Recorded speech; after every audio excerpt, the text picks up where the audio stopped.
ഇങ്ങനെ കണക്ടർ ഉപയോഗിച്ച് നമ്മളിങ്ങനെ ഇത് ചെയ്ത് കഴിഞ്ഞാൽ വയറ് വലിക്കാൻ നേരത്ത് നമുക്ക് പൈപ്പ് പൊട്ടിക്കേണ്ട ആവശ്യമില്ല.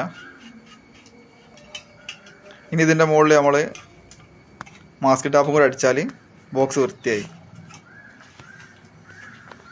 മെറ്റൽ ബോക്സിൽ സിമെൻറ്റും പൊടിയൊന്നും കയറാത്ത രീതിയിൽ എത്ര വൃത്തിയായിട്ട് അടിക്കാമെന്നാണ് കാണിച്ചു തരുന്നത്.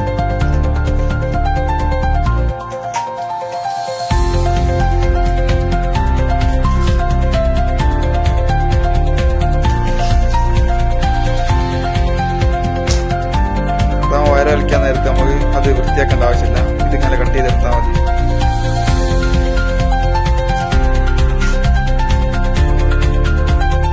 നമ്മളിതിൻ്റെ മുകളിൽ മാസ്ക് ടാപ്പ് അടിക്കാൻ പോകണം.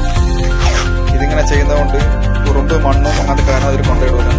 പിന്നെ തേപ്പാര് പരുക്കനുള്ളിലായിട്ട് നമുക്കുള്ള ഇടങ്ങേറ് വരുന്ന കുറേ പ്രശ്നങ്ങളുണ്ട്. അങ്ങനത്തെ പ്രശ്നങ്ങളൊന്നും ഉണ്ടാവില്ല. ഇത് ചുറ്റുഭാഗത്ത് ഇങ്ങനെ അടിച്ചു കഴിഞ്ഞാൽ അതിനുള്ളിലേക്ക് ഒരു പൊടിയും കാര്യങ്ങളൊന്നും ബോക്സിനുള്ളിൽ കിടക്കുകയില്ല.